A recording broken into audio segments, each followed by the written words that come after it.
silakan Romo Beni untuk doa pembukaan. Baik, terima kasih.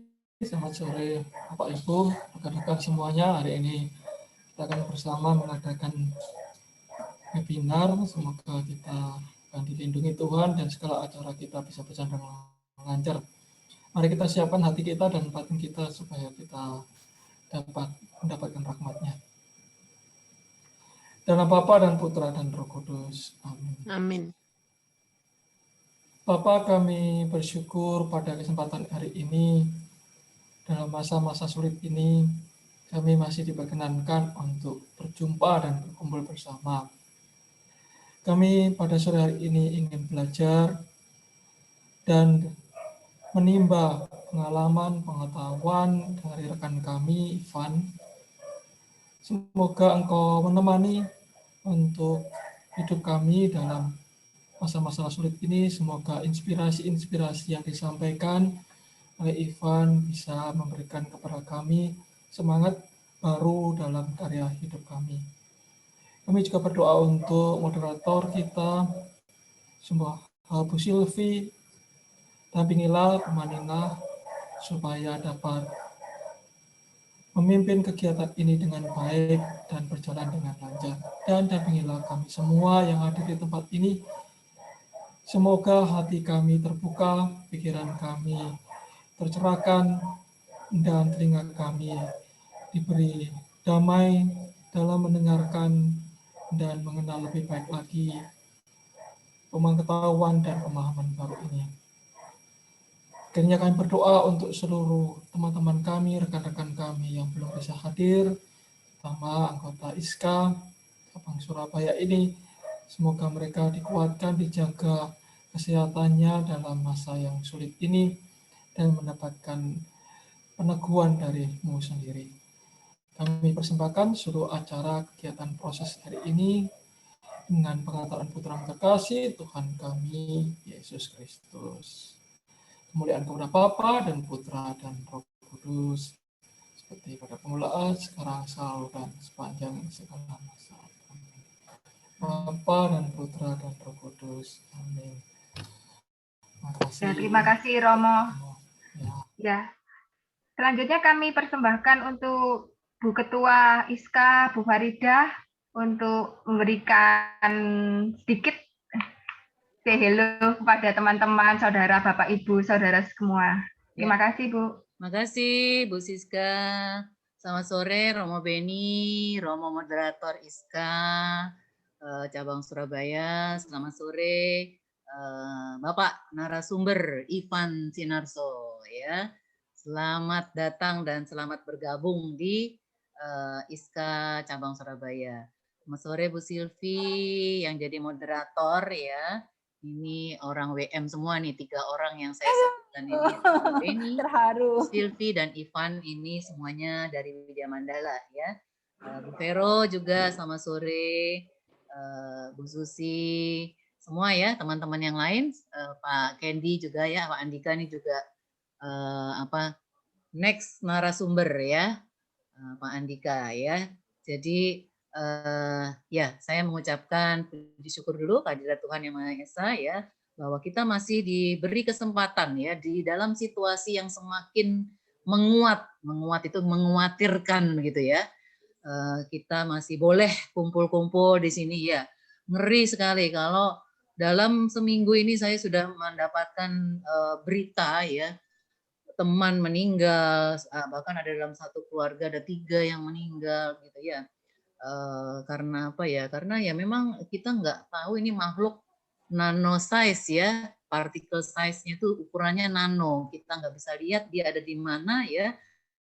Kita dapatnya dari mana ya? Kita ya berjaga-jaga ya.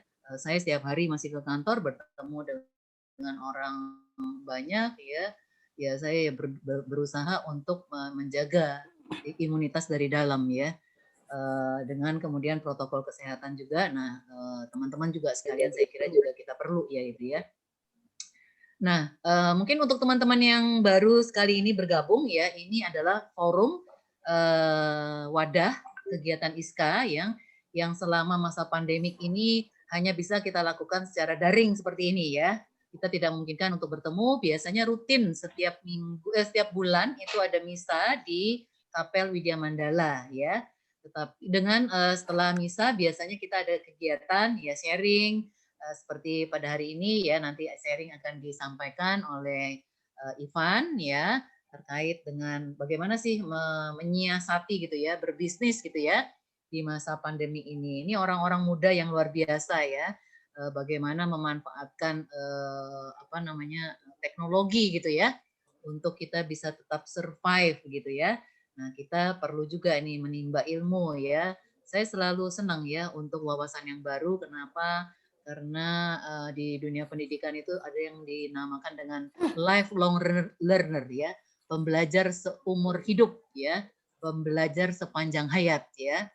Nah, kita tidak boleh berhenti gitu ya. Siapa yang mengajari kita ya, kita kalau yang muda yang lebih terampil dalam hal ini ya kenapa enggak gitu ya. Kita yang sudah sudah sedikit uzur gitu ya. Belajar dengan yang muda-muda gitu ya Romo ya. Kenapa enggak gitu ya. Kalau ada ilmu-ilmu yang teman-teman muda ini lebih kuasai gitu ya. Sementara kita mungkin dari pengalaman ya, dari segi usia, mungkin pengalaman dalam hidup ini lebih banyak gitu ya. Nah, bagi teman-teman di sini yang belum baru kali ini mungkin bergabung ya, saya ucapkan terima kasih atas partisipasinya. Selamat datang di kegiatan ISKA. Semoga juga kedepannya bisa bergabung. Ada Pak Enggai ini, SK lama ini. Halo Pak Enggai. Kau kebetulan muncul ini ya. Ini Pak Enggai ini ISKA lama yang muncul kembali. Dan putranya Pak Enggai ini Adriel itu mahasiswa saya yang sekarang sudah lulus dan sekarang sudah punya klinik kalau nggak salah ya Pak Enggai ya. Sudah berkembang dengan pesat gitu ya. Selamat datang Pak Enggai, selamat bergabung kembali. Barangkali itu ya teman-teman yang masih baru-baru mungkin kalau mau bergabung dengan ISKA silahkan ya. Kita tadi juga udah bincang-bincang sebelumnya anggota ISKA ini seperti kapal selam ya, muncul dan tenggelam. Tapi tetap bertahan sampai sekarang ya. Tetap bertahan ya, kita berusaha untuk regenerasi ya. Meskipun sulit tapi kita tetap selalu berusaha agar terjadi regenerasi begitu ya. Saya kira saya cukupkan. Terima kasih. Semoga apa yang nanti disampaikan Ivan kemudian dilanjutkan dengan diskusi bisa memperkaya kita ya. Bukan hanya untuk sekedar tahu tapi juga mungkin dalam praktek bisa kita praktekkan gitu ya dalam kehidupan sehari-hari, menyiasati situasi yang semakin tidak menentu atau yang tadi saya bilang semakin menguatirkan ya. Itu saya kira ya. Baik, saya kira saya cukupkan untuk say hello saya pada sore hari ini. Terima kasih juga untuk Siska ya yang selalu setia untuk mengelola acara ini dan Bu Susi juga yang selalu mendorong ya untuk tetap berkegiatan di sela-sela zaman yang tidak nyaman ini ya. Terima kasih. Saya kembalikan ke Siska. Ya, selanjutnya kita langsung ya ke topik acara. Saya persilahkan Bu Silvi sebagai moderator untuk memperkenalkan siapa sih Bu Silvi dan pembicara hari ini, Saudara Ivan. Saya persilahkan Bu Silvi. Oke, makasih sis. Aduh, sore yang cerah ya. Kayaknya kangen banget. Hampir 2 tahun ya kita nggak pernah meet up gitu ya, jumpa darat gitu istilahnya. Selamat sore untuk supportnya kehadiran dari Romo moderator tercinta kita, Romo Beni Suwito. Perlu diungkapkan juga ya gelar doktornya gitu ya. Nah, wah luar biasa. Pejabat dari Widya Mandala pisan. Aduh luar biasa. Ya memang dari benar. Spanyol loh ya. Romo Ya. dari Spanyol, iya. Espanyola. Betul. Sayangnya saya tidak bisa berbahasa Spanyol ya. Kalau yang di Prancis Saya bisa nyanyi lagu Granada, Romo. Oh, gitu ya.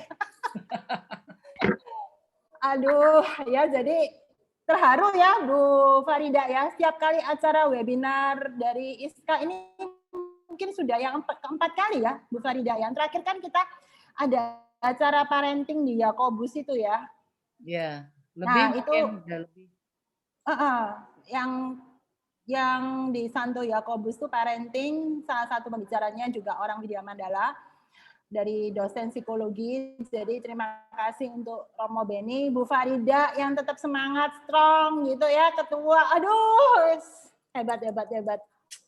Saya terharu sekali dengan semangatnya, dukungannya, meskipun saya tahu persis sebagai ibu rumah tangga, sebagai mama dari putri yang sukses, sebagai ibu dekan ya, ibu dekan dari Fakultas Farmasi Universitas Surabaya yang punya tugas seambrek, asesor juga, aduh minta ampun deh. Tapi masih punya cinta dan hati terhadap Iska. Ini saya benar-benar respect dan menjadi panutan saya gitu ya. Karena nomor rekening berapa Sil? Nomor rekening berapa Sil? Ini kok dari tadi disanjung-sanjung, sudah ayo lanjut.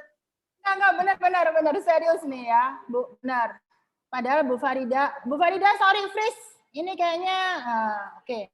Juga teman-teman dari Fellowship ISKA ya. Fellowship ISKA ini adalah teman-teman yang memang ibaratnya usianya kebanyakan yang masih di usia di bawah 50 tahun. Bahkan usianya ada lebih dominan ya. Bu Farida yang usia di bawah 40 tahun ya.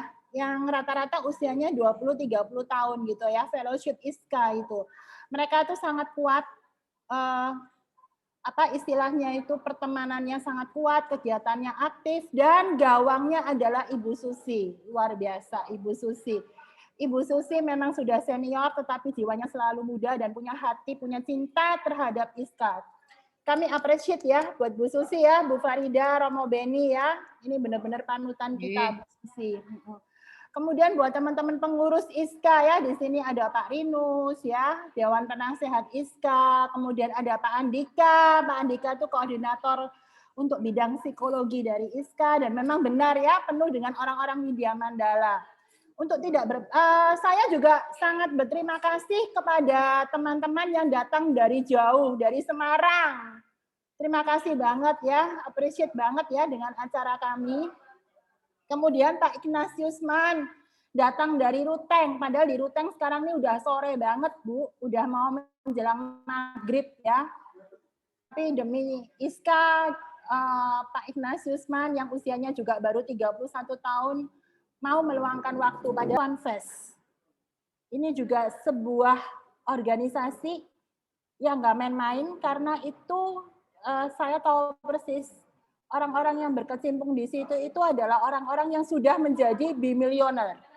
Jadi yang sudah sukses buka Tokopedia, Bukalapak, Gojek, Grab, gitu ya.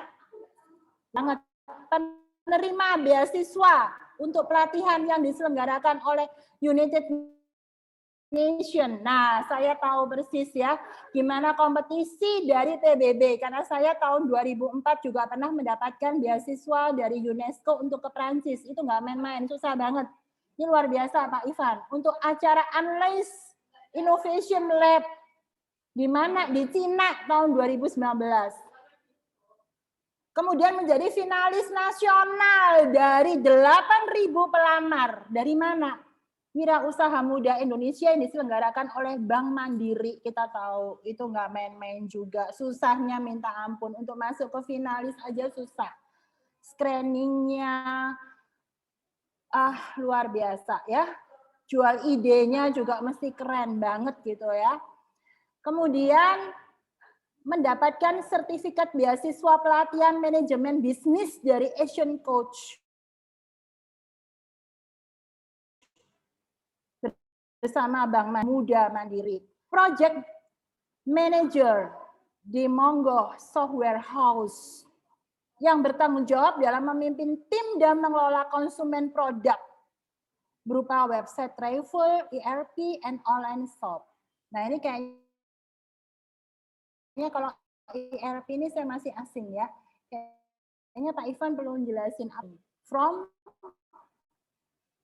Ciputra University, ya tempat sekolahnya Pak Ivan dulu ya. Dan sebagai Best Entrepreneur in Commerce dari Universitas Ciputra Surabaya tahun 2017. Aduh, sesak deh napas ya, Bu Farida, Romo Beni, teman-teman semua. Ya, masih muda, tapi punya segudang pengalaman, prestasi, dan utamanya itu tidak sampai nembus internasional. Kalau dia jebolin, itu berarti udah nggak usah diragukan. Orang ini the best. Apalagi Silicon Valley ya, nggak gampang nembus situ. Oke, silakan. Kalau saya nggak perlu lagi diperkenalkan panjang pendek ya. Saya Surabaya, lahirnya 6 April 70. Kemudian pendidikan saya S1-nya Antropologi dari FISIP UNER Surabaya, S2-nya Antropologi UI Jakarta, yang satu S2-nya Psikologi bidang komunikasi, komunitas, psikologi komunitas dengan spesifik kesehatan untuk komunitas, kesehatan mental untuk komunitas, lulusan dari UNER. Saya dosen di Widya Mandala mulai tahun 98, waktu itu mungkin Pak Ivan masih umur 2 tahun ya, saya sudah jadi dosen tahun 98 sampai sekarang, masih tetap di Fakultas Psikologi Unika Widya Mandala Surabaya. Itu saja dulu, dan ya puji Tuhan, saya diberi apa istilahnya itu bisikan Tuhan Yesus ya, kalau saya bilang ya, saya bisa kembali lagi hadir dalam kegiatan ISKA, mau aktif lagi di ISKA di masa kepemimpinannya Bu Farida ya, dan kemudian saya mendapatkan amanah tanggung jawab sebagai koordinator pengembangan organisasi dan jaringan antar kampus kepengurusan ISKA ya. Terima kasih. Silakan langsung saya ilmunya Pak Ivan ini, soalnya sangat menunggu gitu ya Pak Ivan ini. Oke, terima kasih banyak Bu Sylvia. Suara saya kedengeran nggak Bu? Iya. Kayak saya tersangka gitu Bu ya kelihatannya.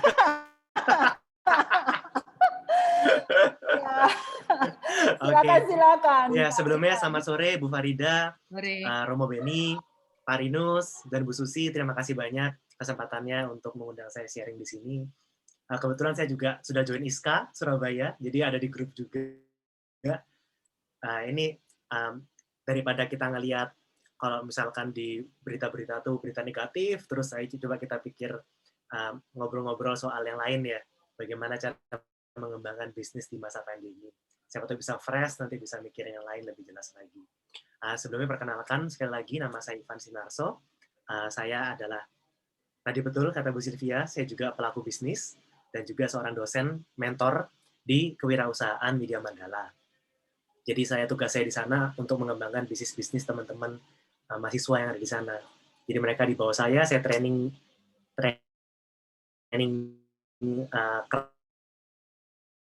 keras untuk mereka ngajarin bisnis. Saya kalau misalkan nggak jalan, ya udah saya nggak lulusin kayak gitu. Ini prosesnya, saya juga salah satu dari MM itu wirausaha muda.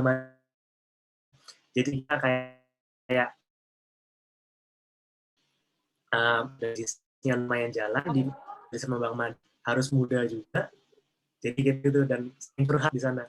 Tidak ada investor yang punya kafe, perusahaan startup juga kirim-kirim duit tuh, gitu banyak Bu Sylvia. Keren-keren orang-orang. Kalau saya cuma pupuk bawang di sana. Saya puji Tuhan juga. Kebetulan saya dapat yang di Amerika. Kalau di Surabaya juga gitu. Nah, kita juga menghormati rekan-rekan di sini, Bapak Ibu sekalian, pasti ada yang nakes, teman-teman rekan, mereka adalah hero, pahlawan yang langsung di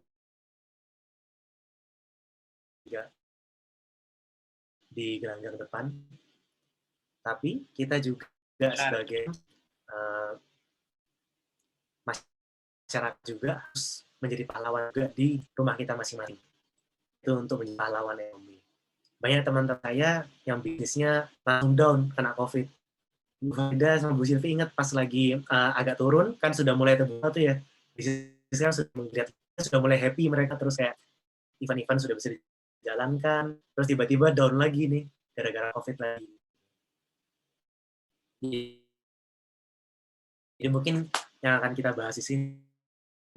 Pak Ivan ya, startup ini. Karena ini kan menjual sebuah ide ya. Betul. Ide dan eksekusi ya Bu ya. Betul. Nah, salah satu teman saya Bu, ada yang namanya bikin namanya Warung Pintar. Baru sekitar 2 tahun Bu bikin bisnisnya. Dia startup khusus buat warung-warung gitu. Terus saat bulan Februari kemarin, dia beli startup lagi Bu. Startup baru 1 tahun jalan, dia beli full. Di satu tuh heboh banget tuh, teman-teman semua lagi heboh banget karena nilainya fantastis. Menurut Bu Silvi berapa Bu nilainya Bu? Yang dia pakai untuk membeli startup itu? Kalau untuk membeli startup ini, pangsa pasar tuh sepertinya kalau pakai US dollar itu sekitar di atas 5.000. Rupiah Bu, rupiah. Ini Indonesia ke Indonesia. Ya, Indonesia. Mungkin di atas sekitar 100 ya. 100 apa Bu? Juta. 100 juta, oke siap. Bu Farida mungkin ada perkiraan Bu, kira-kira berapa Bu? Teman saya beli startup lain itu Bu. 1M. 1M ya Bu ya, siap-siap. Romo Beni mungkin ada, itu Romo, ada tebakan kira-kira berapa Romo?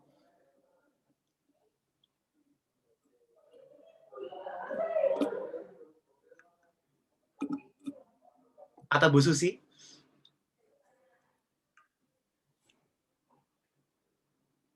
Masih di mute Bu Susi.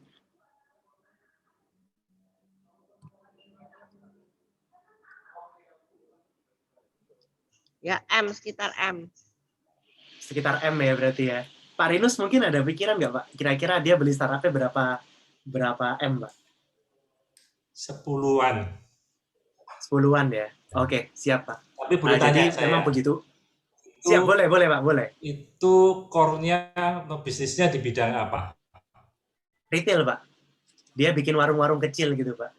Terus dia empower rekan-rekan retail toko-toko kecil gitu untuk disuplai barang-barangnya kayak Unilever dan lain-lain gitu Pak. Oh, jadi dan dia beli startup ya? ini betul dan dia beli startup supply chain gitu Pak. Oh iya, antara 10-an itu. 10-an ya Pak ya. Oke, siap. Terima kasih. Jadi ternyata dia mengakuisisi itu sebesar 631 M, Pak. Banget ya. Segila itu gitu Pak. Betul. Dan ini memang salah satu transaksi yang paling heboh Pak. Duit semua itu Pak Ivan. Di bulan Februari. Iya Pak. Iya betul. Ownernya yang punya foundernya itu, salah satu ownernya udah dapat sefraksi dari itu dan exit gitu Pak. Itu kalau misalkan dimasukin ke deposito sudah aman hidup tuh kelihatannya. Sudah sangat aman nih sampai 7 keturunan Pak Ivan. Kayaknya nih gimana Bu? Kayaknya rumah model tipe berapa ya yang bisa diambunkan gitu ya? Di brand atau apanya ya? Kalau brandnya enggak Pak, brandnya soalnya nggak terkenal Pak. Tapi dia ke teknologi sama datanya Pak Rinus. Teknologi sama data. Betul. Karena dia yang startup basic digital ini, sepemahaman saya, dia punya jaringan yang lebih besar lagi daripada jaringan teman saya ini. Jadi begitu dia beli, cost-nya menurun berapa persen gitu Pak. Bisa tahu yang beli dari Warung mana? Pintar Pak namanya Pak. Dari? Warung Pintar nama startup yang beli. Enggak, yang anunya, donaturnya. Oh, investor ngobrol-ngobrol ya Pak ya? Iyalah. Oke, jadi kita lanjut. Nah, jadi kalau misalkan kita lihat bisnis, kan menurut saya karena kita basisnya di bisnis offline, di ISKA kelihatannya lebih ke offline, jadi mungkin saya lebih ke bisnis secara general gitu Pak. Kalau misalkan biasanya saya ngajar ke anak-anak WM, pasti yang basic itu bisnis model kanvas. Pak Rinus, Bu Silvia. Jadi modelnya tuh kayak kita bisa mikir se-kanvas itu, bisnisnya ini kayak gimana sih secara simple gitu. Dan ini direpresentasikan di bisnis model kanvas. Kelihatannya ribet, banyak kotak-kotaknya macam-macam, tapi sebenarnya cara ngisinya simple. Yang pertama kita isi itu adalah customer segment. Siapa yang mau kita layani? Dan yang kedua adalah value proposition. Value apa yang mau kita berikan ke customer segment kita itu. Misalkan nih, Bu Silvi misalkan punya usaha minuman gitu ya Bu ya? Udah. Oh, apa Bu? Usaha apa Bu? Eselso ini gitu. Aku tuh bantuin Songke, promosi Songke. Ya, Songke yang aku pakai ini sekarang, tenun Songke. Baju ini ya Bu ya? I see. Iya, tenun. Soalnya Jujur nih, di NTT itu yang paling populer cuma tenun dari Sumba gitu Pak Ivan. Betul. Jadi Iya. aku memang mempromosikan ini kerjasama dengan teman-teman penenun langsung ya di sana. Terus ada lagi yang satu kuliner sehat. Kenapa? Karena orang tua saya meninggal karena kanker dan itu didiagnosa sama dokter karena pola makannya nggak bener gitu loh Pak. I see. Ya. Iya Bu. Dan Kuliner puji sehat Tuhan, apa bikin restoran Bu? enggak, saya Online ya Bu berarti bekerjasama ya? dengan beberapa teman yang juga orang Widya Mandala, dokter ahli klinis gizi, kemudian ada juga teman dari FTP yang ahli pangan gitu ya. Jadi kita membuat kudapan gitu ya. Kudapan itu bahasa Indonesia, jajan gitu ibaratnya. Camilan, snack gitu buat teman-teman yang menderita kanker, menderita diabetes, terus menderita kalau di dunia psikologi itu pastinya Pak Andika bisa nanti lebih menjelaskan ya teman-teman yang menderita autis ya, karena autis itu nggak bisa ada obatnya, nggak bisa sembuh gitu.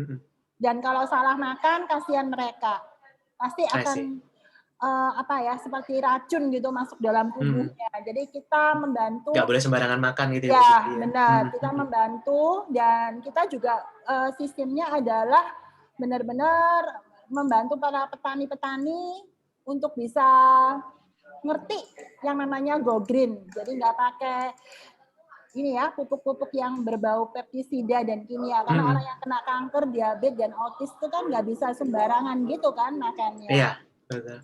Oke, jadi seperti yang dibilang sama Bu Sylvia tadi, bisa dengan jelas ya rekan-rekan Bapak Ibu sekalian. Tadi kelihatan tuh customer segment-nya siapa tuh? Orang-orang yang mengidap kanker gitu ya. Habis gitu diabetes, habis gitu orang-orang autis gitu ya Bu ya. Nah itu customer segment-nya. Dan value proposition-nya Bu Sylvie adalah memberikan makanan yang bisa memperbaiki bahkan kondisi tersebut gitu ya Bu ya.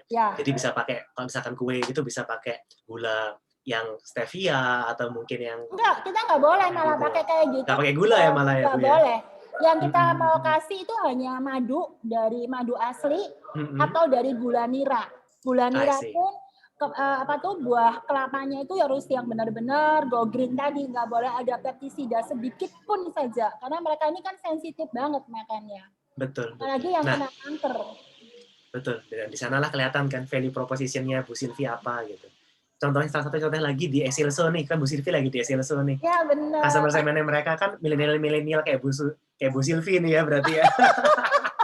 Nah, value proposition mereka adalah salah satunya tempat nongkrong. Tempat nongkrong yang enak, di mana mereka bisa bisa ngobrol di sana.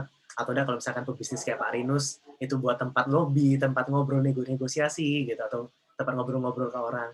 Nah, tapi apa yang terjadi selama pandemi COVID ini? Customer segmen yang di kanan ini berubah. Dia nggak mau sesuatu yang seperti Excelso tawarkan sebelum COVID. Mereka berubah. Mereka awalnya pingin tempat nongkrong, tapi lama-lama jadi, aduh, saya nggak bisa nongkrong nih, karena kan harus hashtag di rumah aja. Gitu. Makanya lah kenapa kok tempat Ibu Sylvie di Excelso-nya sepi ya Bu ya, nggak ada orang-orang lain kan Bu? Nggak ada, cuma manajernya satu nih. Nah, betul. Nah itu posisinya di sana. Dan bukan Excelso doang. Ribuan bisnis pun seperti itu. Dan mungkin bisnisnya rekan-rekan ada yang seperti ini juga. Bisnis teman-teman saya pun banyak yang kayak gitu. Ada yang bikin coworking space, satu atap, itu pun juga susah juga sekarang. Dan bahkan beberapa bangkrut. Gara-gara ini hampir sudah mau lewat 2 tahun ini kayak gini. Bayangkan 2 tahun ngendon, kita nunggu kegiatan, nggak bisa ngapa-ngapain, customer nggak datang-datang, lama-lama mati bisnisnya. Tapi sebenarnya yang menarik adalah di bisnis bola kanvas ini, value proposition-nya kan kita harus rubah, ya Bapak Ibu. Karena customer segmen-nya tidak mau pakai itu lagi, gitu. Nah, kenapa kok bisa seperti itu? Salah satunya karena pandemi. Dan yang kedua adalah karena dari survei dari McKinsey, 60% dari konsumen itu benar-benar merasakan penurunan dari income personal mereka. Banyak yang dipecat, banyak yang dipotong gajinya, banyak yang kesusahan bisnisnya. Maka dari itu mereka merubah behavior mereka, value yang mereka inginkan pun jadi berubah. Dari awalnya bisnis model kanvasnya bagus, menghasilkan duit, tiba-tiba jadi stop. Karena value-nya berubah. Tapi ternyata kelihatannya pasarnya memang hilang. Tiba-tiba nggak ada customer gitu. Tapi sebenarnya pasarnya tetap ada. Tapi wujudnya beda. Kalau misalkan dilihat di sini sebelum pandemi ya, orang-orang belanja tas, belanja baju, belanja apa. Mereka kan uang keluar gitu ya. Kalau misalkan kita di pembisnis kan ngelihat itu kan sebagai tiket size ya. Mereka setiap kali transaksi, mereka setiap kali apa keluar duit, dikalikan berapa kali transaksi kan sudah dapat omsetnya gitu. Kelihatannya hilang, mereka di rumah aja, tapi sebenarnya mereka berubah wujudnya. Kenapa kok saya bilang seperti itu? Karena sesuai dengan risetnya McKinsey lagi, memang pendapatan itu menurun, tapi spendingnya tetap, Pak Ibu. Kalau misalkan dilihat di bagian kan yang tengah itu, household spendingnya itu bahkan naik. 52% responden itu bilang naik pengeluarannya. Karena keperluan mereka berubah. Dari yang awalnya di luar, mereka keluar-keluar, di rumah pun mereka juga mengeluarkan duit. Belanjanya sudah mulai online, belanjanya sudah mulai macam-macam. Dan nanti kita bakal bahas satu-satu. Oke, jadi untuk behavior, ada 5 behavior yang berubah menurut McKinsey. Yang pertama, orang-orang dari awalnya mau agak overspending. Sebelum pandemi itu saya pernah ngobrol sama teman saya, Pak Doni, yang punya Sourcely. Dia cerita, sebelum pandemi itu memang konsumerisme lagi tinggi-tingginya gitu. Sourcely dan kawan-kawan beli-beli makanan-makanan di mall tuh lagi panen-panennya gitu. Tapi begitu pandemi kena cegrek, orang-orang langsung mulai membatasi pengeluaran-pengeluaran yang tidak perlu. Contohnya apa? Contohnya makan pizza, makan yang mewah-mewah. Makanya kenapa kok kita bisa lihat sekarang Pizza Hut sampai di pinggir jalan jualan-jualannya? Karena ini berubah. Orang jadi beli yang perlu-perlu aja. Benar. Terus yang kedua, dari awal kita offline, belanja offline, semuanya bukan berubah lagi, tapi terbang ke digital dan omnichannel. Omnichannel itu apa? Omnichannel itu adalah online campur sama offline. Ada 2 tipe. Misalkan kita punya toko dan punya toko online juga. Orang bisa ngeliat toko online kita, nanti bisa cek ke toko kita baru transaksi. Atau orang datang ke toko offline kita, lihat-lihat barangnya, mikir-mikir, baru nanti transaksi di toko online kita. Itu omnichannel. Jadi semua mulai ke atas nih, mulai ke internet nih. Terus yang ketiga yang menarik adalah, kenapa kok saya sering bilang ke teman-teman kalau misalkan pandemi ini adalah sebuah momen yang bagus untuk memulai bisnis. Bukan bagaimana, tapi karena orang-orang mengalami shock to loyalty. Mereka awalnya loyal sama satu brand, tapi di kalangan pandemi, keloyalan itu hilang gitu. Mereka jadi lebih melihat value-nya saja. Gitu. Dan yang keempat, yang berubah adalah home body economy, kalau misalkan McKinsey bilang. Orang-orang bakal beli sesuatu yang bisa dipakai di rumah mereka. Kayak cupang, habis gitu kayak tanaman-tanaman hias mereka, gitu. Dan yang kelima adalah New Holiday Outlook, ini berbeda. Jadi biasanya orang overspending untuk liburan, tapi sekarang bakal dihemat sama orang-orang. Di Indonesia khususnya. Oke, jadi ini berubah nih pasarnya, dan kita harus pahami ini dulu. Gitu. Kalau misalkan kita mau mengembangkan bisnis kita lebih lanjut. Ini yang tadi kita bilang, orang-orang berubah menjadi new digital shopping method. Apa saja digital shopping method ini bisa jadi di Instagram, di Shopee, di Tokopedia, atau enggak kayak misalkan Bu Susi itu biasanya belinya Grab gitu ya kalau makan ya. Itu sudah shifting to new digital shopping method gitu. Dan kenapa kok bisa pindah? Karena orang-orang sudah nggak setia lagi dengan brand-brand yang selama ini dia geluti gitu. Mereka lebih mencari harga yang lebih bagus, promosi yang lebih bagus, habis gitu value yang lebih bagus. Lalu yang kedua, di convenience, more easily accessible from my phone, from my home. Jadi apa bisnis yang bisa dengan gampang kita pesan lewat HP, lewat internet, dan langsung sampai di rumah dengan cepat, dengan convenience, itu pasti bakal menang di era pandemi ini. Karena bakal dicari banyak orang.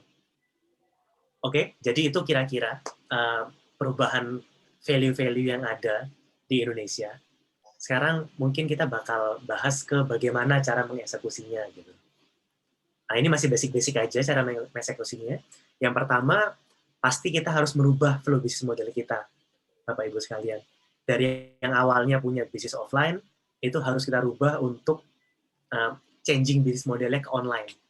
Yang pertama dari pelanggan lihat. Kalau pelanggan ngelihat biasanya ngelewatin toko dan lain-lain. Sekarang orang nggak akan lewatin toko gitu. Orang nggak akan masuk ke mall lagi. Gitu. Mall-mall sudah sepi. Orang bakal lihat di Instagram, di Facebook, kalau misalkan untuk yang umur lebih tinggi. Dan orang lihat di sana, pelanggan pesan, biasanya penyakitnya bisnis offline-nya jadi online ini, saat pelanggan pesan dan tanya-tanya, itu sulit. Kadang-kadang nggak dijawab. Gitu. Nah ini harus disemutkan lagi. Gitu. Lalu saat pelanggan bayar, dan saat value itu delivery ke kita, apapun value-nya. Maupun itu barang, ataupun service. Gitu. Itu harus cepat, harus convenience, dan gampang diakses sampai ke rumah. Yang kedua, kita harus sehat dan amankan packaging kita. Karena ini sangat penting ternyata, rekan-rekan. Sebanyak 40% orang itu doing more untuk hygiene packaging-nya. Dia sampai mau untuk bayar kalau misalnya packaging lebih nyaman. Kalau mau extra protection, tambah harganya sekian gitu. Bu Silvi pernah lihat nggak pas pesan GoCar atau gimana gitu? Ya, atau benar. GrabCar? Kan orangnya kan ditutupi ya semuanya tuh ya di Grabnya ya. Benar, itu orang willing to bayar. Dan kita harus mengikuti ini. Kasih satu kresek, dikasih kresek lagi, terus dikasih tali ties kayak gitu. Benar. Packaging itu sangat menentukan, benar. Betul sekali. Dan packaging sangat sekarang menentukan. bukan tipe packaging yang bagus lagi sekarang. Packagingnya aman atau tidak, bebas atau tidak. Benar. Dan ini Useful kalau juga.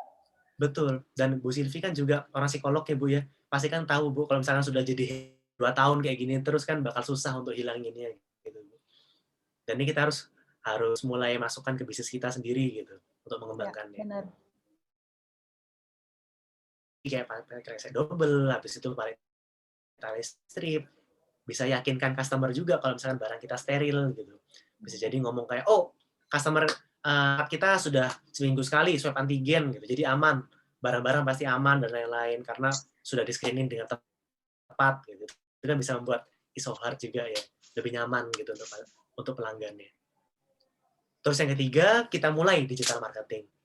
Ini di sebelah kiri itu ada It's Humble, salah satu bisnisnya yang menurut saya digital marketingnya bagus banget karena menarik, Bapak Ibu. Dia jualan sambal, di mana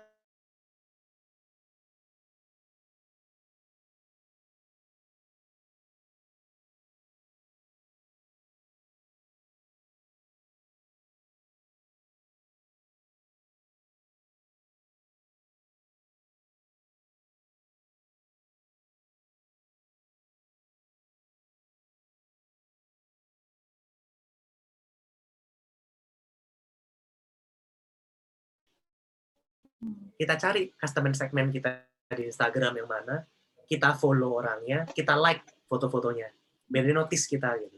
Benar. Itu follow and like strategi. Yang ketiga, kita buat acara online.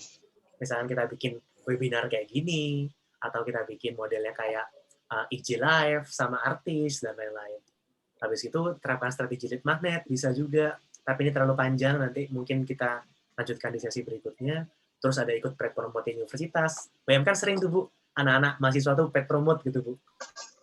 Untuk galang dana, mereka paid promote, jadi 50.000, ada 30 anak mahasiswa yang bakal upload ke Instagram mereka masing-masing gitu Bu. Itu lumayan lah untuk meningkatkan awareness gitu. Terus yang terakhir, ini perlu sedikit skill, ada IGS dan Facebook Ads. Yang terakhir adalah mulai masukkan produk kita ke Shopee, Tokopedia, kalau makanan, Gojek, dan Grab. Bedanya apa? Kalau teman-teman bilang Shopee itu lebih ke, kalau target market kita wanita, Bu. Kalau Tokopedia lebih ke target market cowok, Bu. Jadi pembagian user mereka beda sudah. Ya, benar. Itu menarik gitu. Kalau yang middle up itu Lazada ya Pak ya? Betul. Tapi memang untuk masuk Lazada kan memang nggak gampang juga, Bu. Benar, kurasinya kuat banget ya.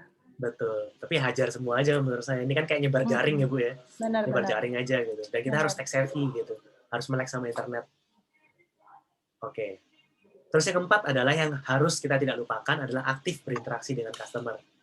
setelah kita lakuin itu semua, kita sudah mulai dapat customer-nya, kita harus tanyakan customer-nya. Enggak by offline ya, kalau offline kan kita lagi pandemi. Tapi by online aja gitu.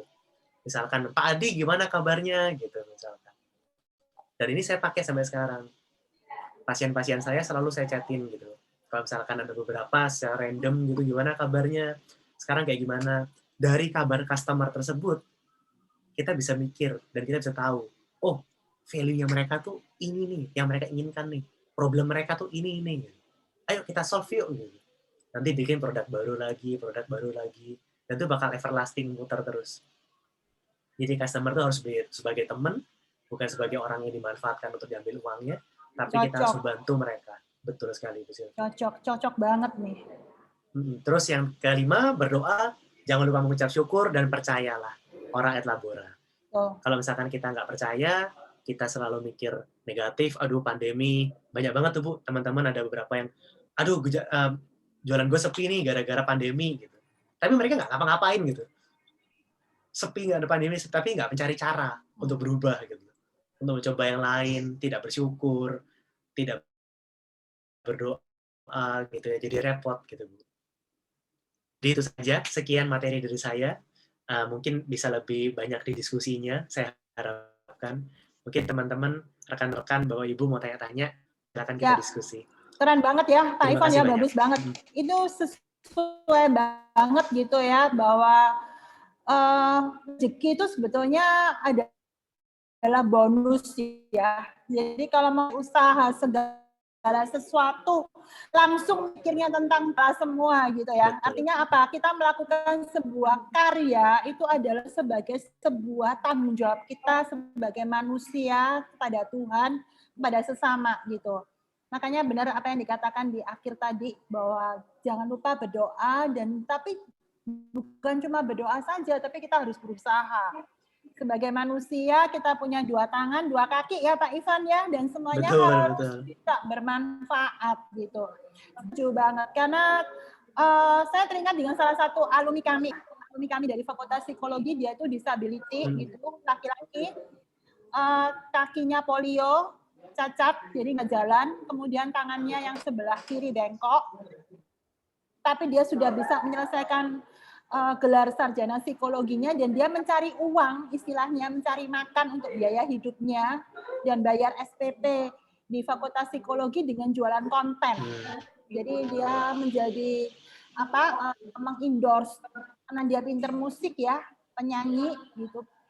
Dia suaranya bagus, Tuhan kasih dia talenta yang bagus dengan suaranya, dia jual itu, dia bikin konten segala macam, dan itu bisa hidup, bisa sukses.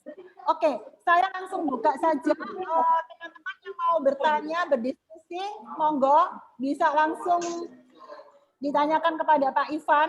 Kiat suksesnya itu apa, jatuh bangunnya itu gimana, tuh yang kayaknya paling utama ya Pak Ivan ya. Iya Bu, harus tahan jatuh Bu.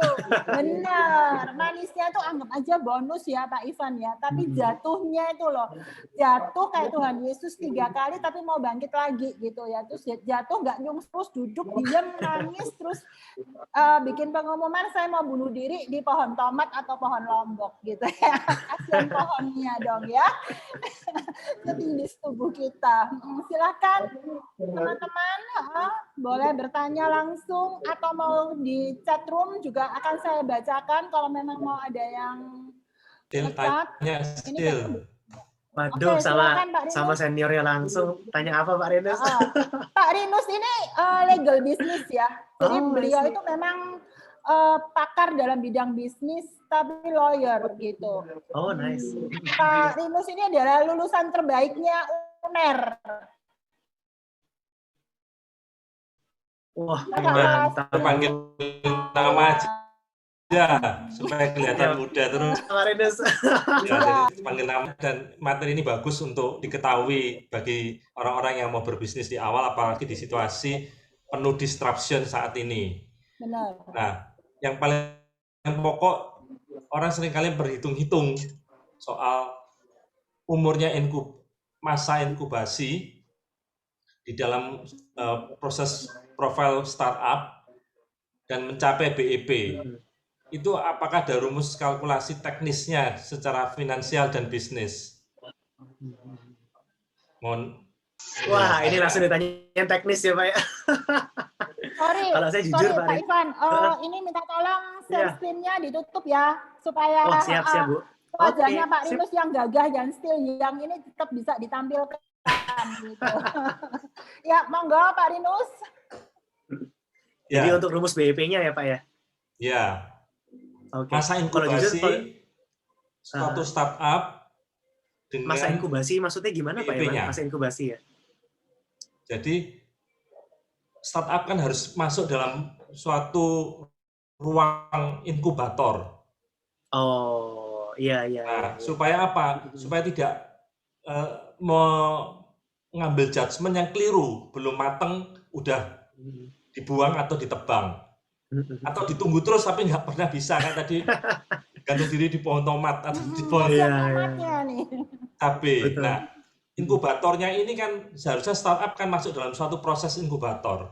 Nah, masa inkubasinya ini itu kan hitung-hitungan finansial dan bisnis.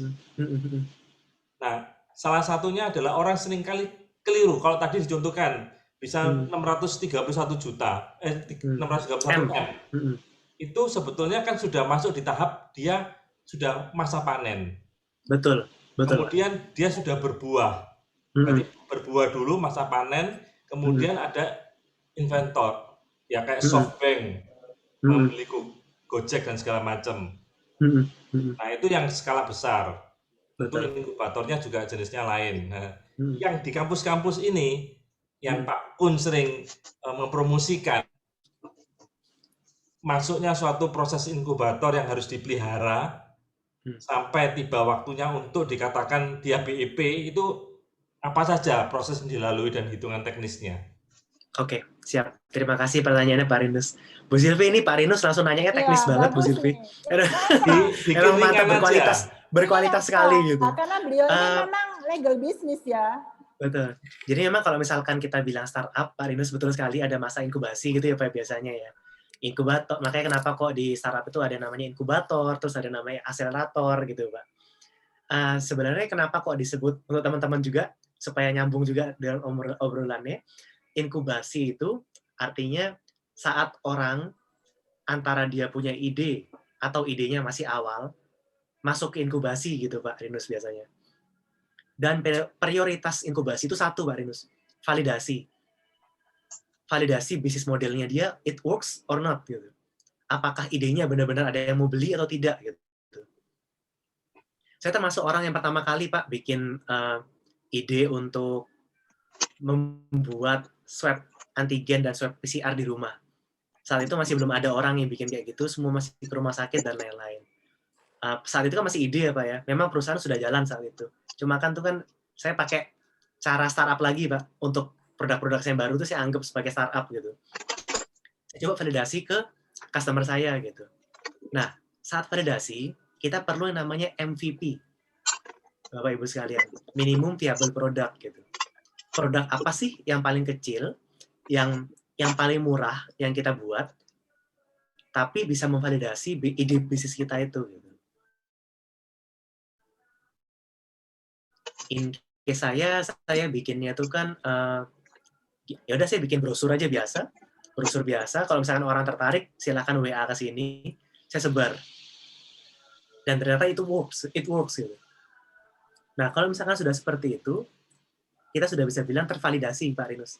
Dan sebenarnya tidak perlu inkubator, Pak. Tidak perlu lembaga inkubator untuk menaungi. Kalau saya selama ini memang diinkubasi sama Telkomsel, sama IDX juga, sama Bursa Efek. Nah, di sana memang dibantu, Pak. Tapi memang kalau misalkan saya memang milih-milih, Pak. Beberapa inkubator itu kan soalnya kan minta persen untuk sahamnya. Itu bakal lebih berguna kalau misalkan orangnya masih awal-awal banget dan memang mau masuk ke koneksi sana gitu, Pak. Tapi karena saya takut merepotkan investor-investor juga, jadi saya nggak terima duit dulu, Pak Rinus. Sampai ide saya ini tervalidasi gitu. Jadi kalau misalkan sudah tervalidasi, kan kelihatan tuh Pak Rinus, oh sehari ini 10 pasien nih misalkan gitu. Omsetnya sekian, untungnya sekian gitu.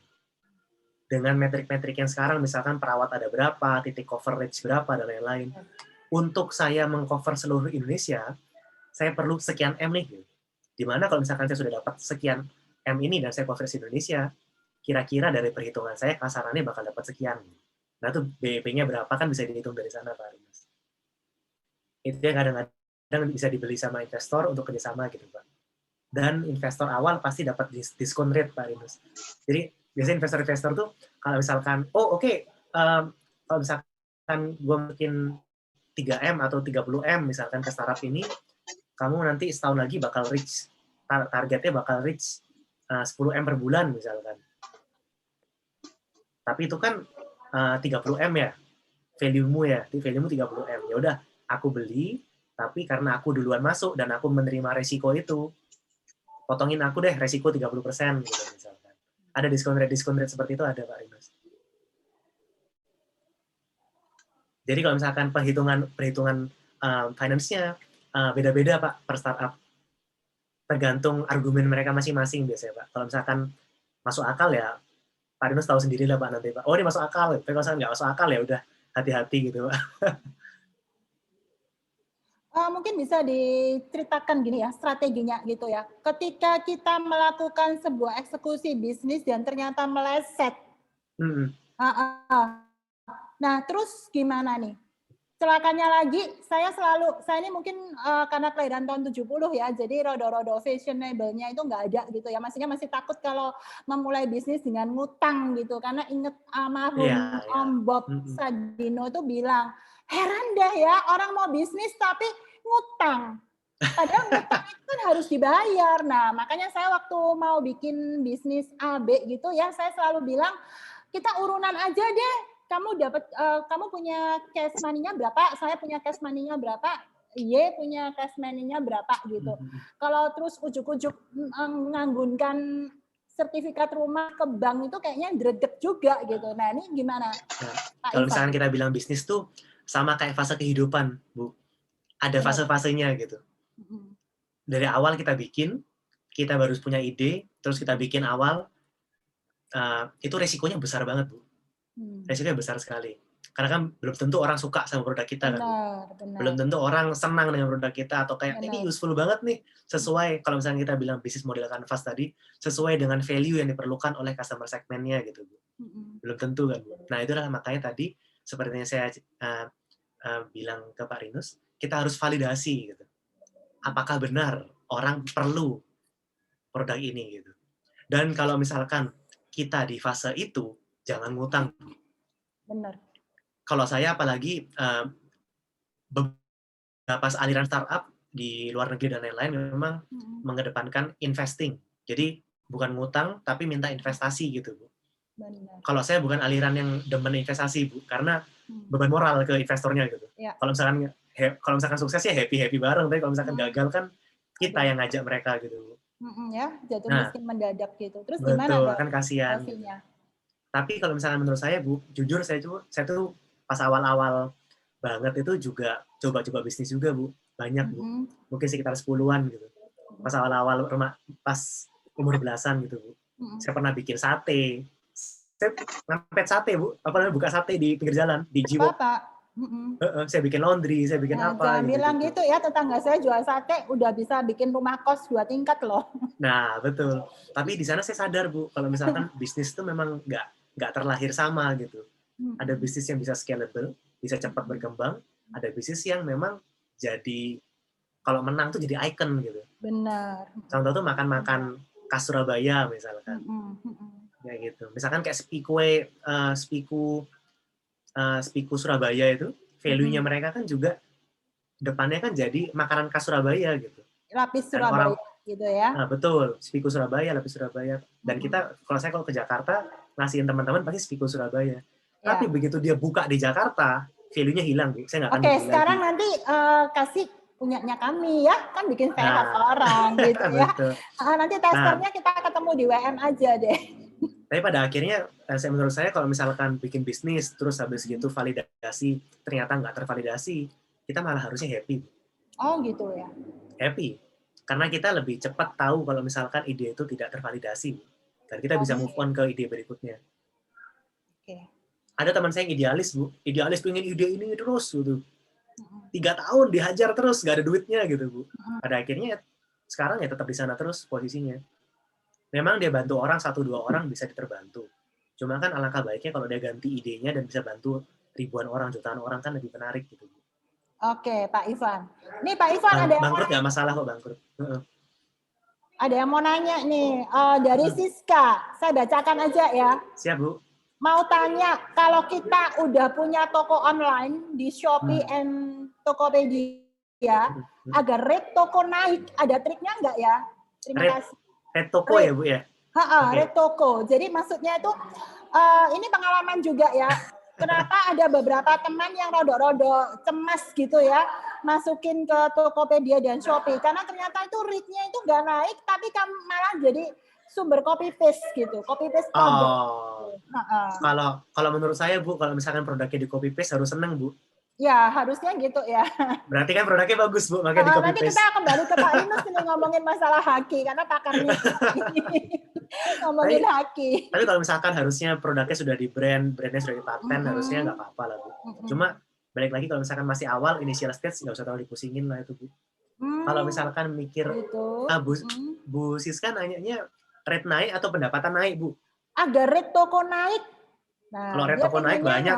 Ada rate toko naik, ada pendapatan naik, gitu dua-duanya. Jadi mungkin apakah kita harus setiap hari upload barang baru sehingga itu toko kita bisa dikenal ke orang-orang. Itu kan bisa juga seperti kayak gitu ya mungkin ya. Tergantung barangnya ada berapa macam Bu sekarang? Aduh, masih sedikit sih. Masih sedikit ya? Maksudnya itemnya ada berapa buah? Ada berapa macam? Mungkin sekitar 20-an, mungkin masih 20 sampai 30. Sudah diupload semua kan Bu Siska ya? Iya, sudah diupload dan hanya barang tertentu aja yang yang rate-nya naik. Sehingga itu untuk barang-barang lainnya yang hampir sama dengan toko lain, harganya juga sama, tapi hanya satu barang. Upama saya kan ada kerupuk, ada masker, ada macam-macam.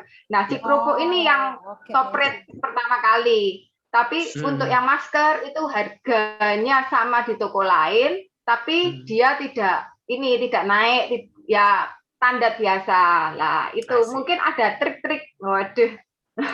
Yang pertama Bu Siska, terima kasih. Yang pertama Bu Siska pasti yang paling gampang Bu, saya sarankannya. Fotonya dirubah Bu, kasih warna merah, warna kuning. Ibu Siska jualan di mana? Shopee? Iya, di Shopee sama Tokopedia kan. Jadi diedit aja Bu, jadi dibikin frame gitu. Jadi misalkan kerupuknya di tengah, habis itu frame. Jadi biar beda Bu sama barang-barang lain gitu. Jadi pas orang nge-scroll gitu kayak, apa nih, ini kerupuknya nih gitu misalkan. Modal sedikit Bu Siska menurut saya. Modal sedikit itu gimana ya? Mau nggak mau, saya bukannya mempromosikan sesuatu yang jahat gitu ya. Tapi kalau menurut saya Bu Siska bisa deliver produknya dengan bagus dan bisa memuaskan konsumen. Kenapa nggak teman-teman Iska ini disuruh untuk coba beli gitu Bu? Lewat Shopee itu gitu. Betul. Nanti coba dibeli kalau misalkan memang ternyata lagi nggak perlu kerupuk nih misalkan. Bu Siska bisa bilang tuh ke Bu Silvi coba beli deh. Ini nanti ongkirnya gue ganti deh gitu. Nanti rating 5 kasih review yang bagus ya gitu. Oke, gitu sis. Jadi orang ngeliat tuh kayak wah oke nih kredibel nih ke tokonya Bu kayak gitu. Sip. Tapi iya, biasanya, saya juga dikasih tahu sama orang Shopee-nya Bu Siska. Iya. Shopee itu bukan tempat jualan. Benar. Shopee itu tempat transaksi. Memajang dan transaksi, benar. Iya, betul. Jadi teman saya juga ada yang punya toko online juga, baju, selama ini di Shopee, dan omsetnya sekitar 500 juta per bulan. Itu serem tuh di Jakarta. Dan selama ini dia nggak pakai Instagram gitu. Karena pas awal-awal Shopee dia bikin, terus dipromotkan sama Shopee-nya. Selama ini nggak ada Instagram. Dan saya sudah bilang sama dia, pakailah Instagram. Kamu harus punya mediamu sendiri. Harus maintain usermu sendiri, customermu sendiri. Tapi dia nggak pernah mau nurut. Alhasil gimana? Alhasil sekarang Shopee netapin diskon rate besar. Maksudnya kayak komisi besar.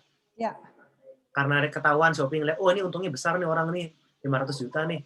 Ya udah nih, gue tawarin dia sekian, gue potong 2%, 1% gitu. Dan itu kerasa banget kali 500 juta ya kan.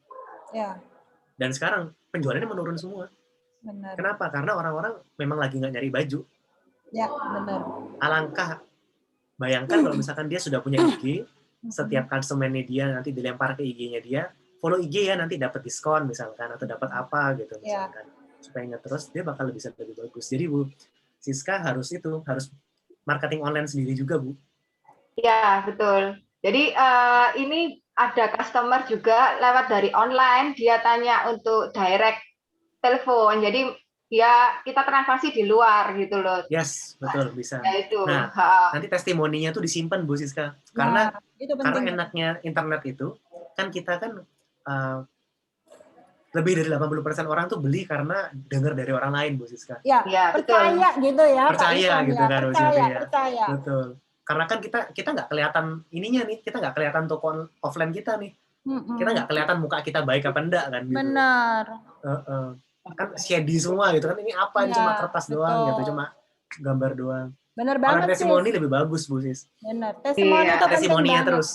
Dan harus original betul. Bu. Ya. Terima kasih. Ayo kita buka online. Iya, benar. Iya, benar Pak Ivan. Apa yang dikatakan testimoni ya, ini kembali lagi. Saya punya teman, orang ISKA juga, pengurus ISKA.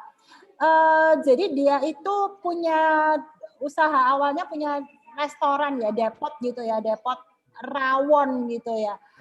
Itu tuh rekomendasi karena mulut dari mulut itu yang membuat dia sustainable. Nah, ketika kemudian tukang masaknya sakit, opnam, terus tutup, semuanya pada bingung. Aduh, sayang ya si Pak ini nggak jualan rawon lagi, kayaknya nggak enak.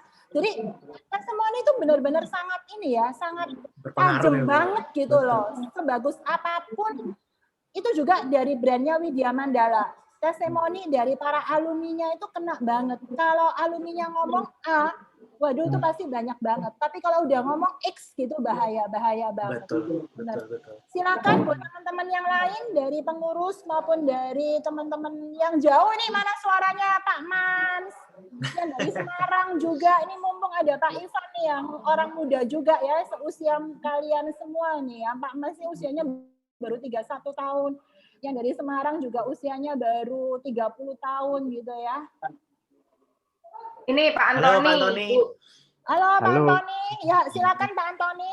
Gimana Pak? Halo Pak, salam kenal Pak. Ya, salam kenal. Ini saya pertama kalinya ya, my first time join sesinya ISKA. Ya, nggak apa-apa Pak. Nanti bakal ketagihan deh. Iya.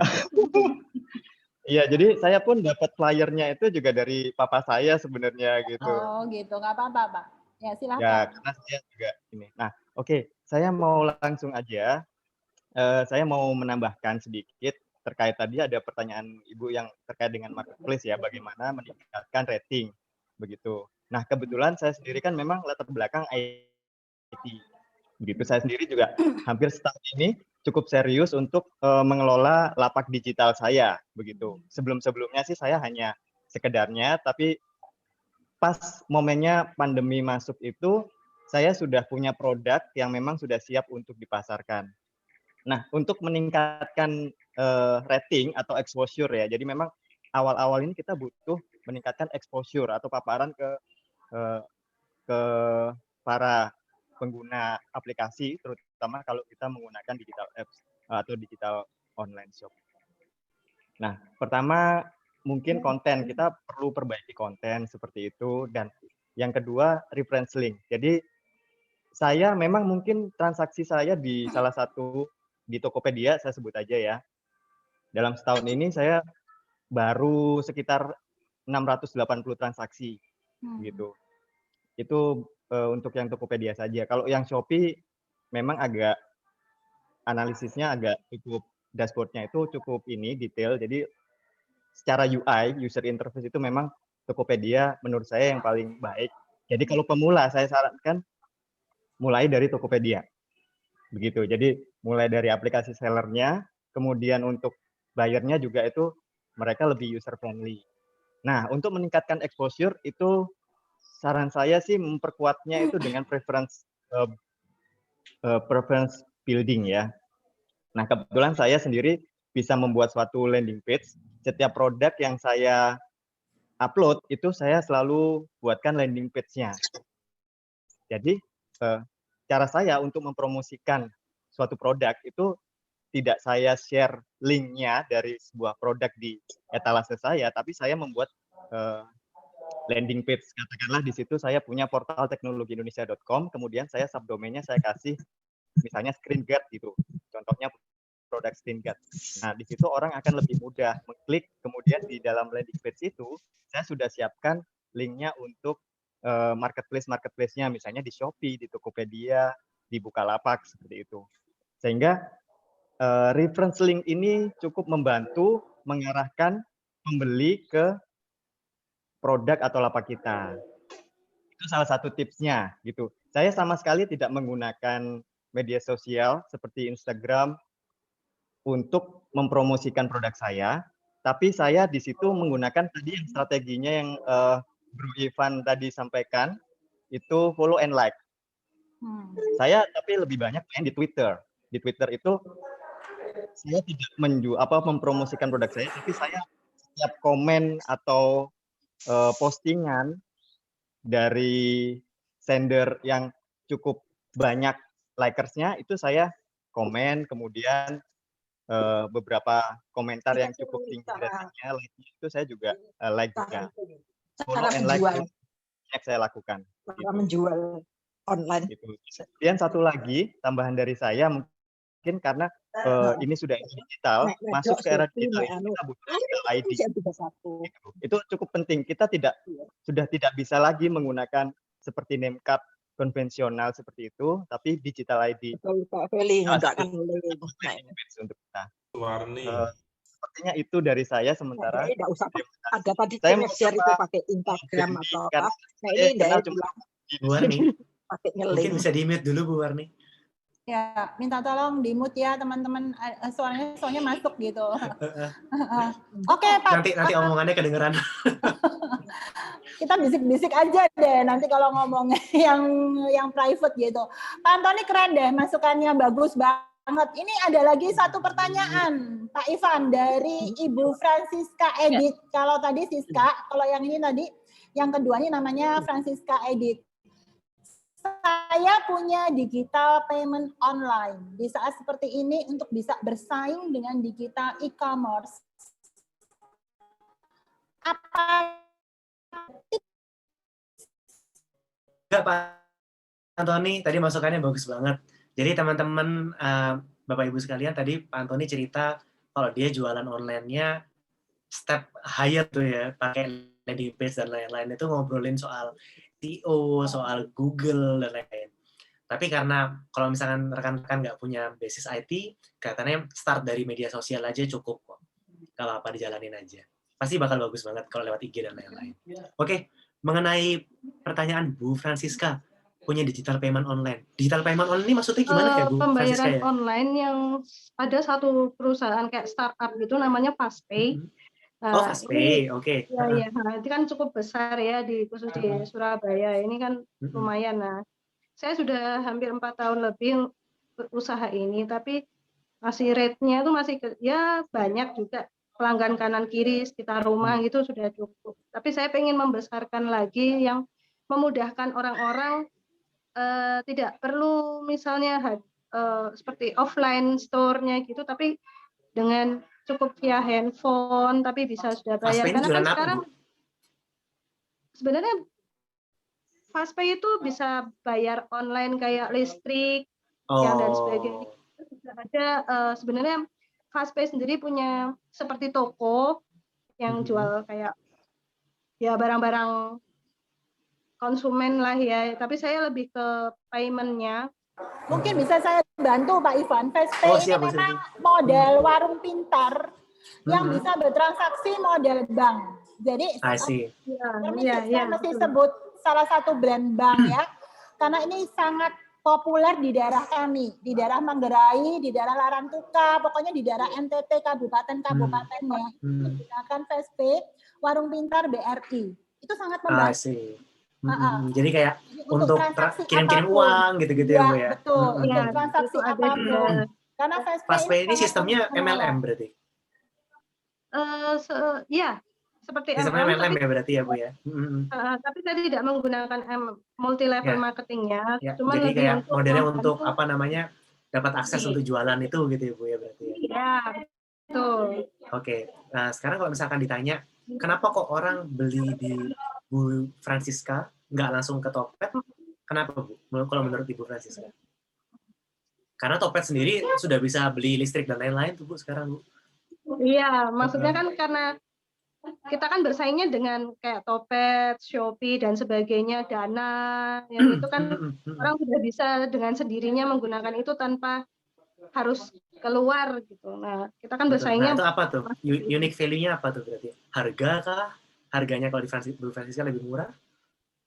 Iya, sebagian itu, terus kita juga bisa langsung memberikan struknya, value-nya seperti itu, dan lebih bersaing lah harganya juga, dan memudahkan. Iya, Oke. ada Dan beberapa. Jadi kayak lebih ke apa namanya pelayanan ke customer-nya karena kita manusia gitu kan, jadi lebih mudah gitu ya Bu ya. Kalau Tokopedia itu kan Betul. harus ketik-ketik lain-lain gitu ya. Iya. Mungkin gini Pak, saya bantu juga ya Fastpay ini. Kenapa akhirnya sangat disukai sampai ke daerah pelosok-pelosok? Karena modelnya itu kan kita tahu Indonesia ini kan punya 34 provinsi dengan ada sekitar 542 kabupaten ya. Bisa dikoreksi ya. Dan ini semuanya nggak terjangkau sinyal gitu loh. Kita problemnya di situ. Nah, kalau di Fastpay ini bisa teratasi Pak, gitu loh. Dia nggak pakai sinyal Bu berarti? Ada juga yang bisa pakai sinyal, ada yang enggak gitu. I see. Nah, ini yang akhirnya memudahkan. Saya kasih contoh, misalnya di salah satu kecamatan Satarnise Barat, Desa Itek. Itu tuh sinyalnya bisa hidup, bisa enggak, lebih baik enggaknya gitu lah. Jadi orang lebih nyaman itu ya Fastpay ya. Tinggal telepon Bu Francisca gitu. Nah, ini listrik saya mati nih gitu. Kalau mau isi utang, tapi kalau untuk baterainya habis gitu Bu terus Bu. Pengobatan terus keburu mati dong orangnya. Kan gimana? Nah, kayak gitu itulah. Ya. Oke, iya Bu Francisca, kalau menurut saya yang Ibu Francisca tanyakan ini bersaing dengan digital e-commerce atau menggunakan digital e-commerce untuk mengembangkan bisnisnya Bu Francisca? Dua-duanya juga seperti itu Pak, maksudnya. Kalau bersaing agak sulit Bu. Pasti susah. Iya, sebenarnya tidak bersaing, tapi kan kita mencari pasar konsumen tersendiri-sendiri. Nah, ini gimana supaya memudahkan mereka untuk di mana situasi pandemi ini kan kita dilarang untuk seperti membuka store offline-nya ya kan. Jadi memudahkan gimana sih supaya membayar ini tapi juga manusiawi, misalnya aku baru bisa bayar yang seperti ini dengan gimana ya. Nah, seperti itu. Apakah Bu Francisca itu apa namanya? Kalau misalkan beli di Bu Francisca lebih murah nggak daripada beli di Topet? Hampir sama. Harganya hampir sama ya berarti ya? Hampir sama. I see. Oke Bu. Dan sekarang customer-nya siapa aja Bu? Biasanya ibu rumah tangga. Teman-teman sekitar ya berarti ya Bu ya? Iya, kos-kosan. Terus yang biasanya kan kalau kami kan juga melayani cicilan kayak FIF yang seperti itu, yang memudahkan nggak harus ke pembayarannya ke Indomaret, Alfamart, apa seperti itu. Jadi tinggal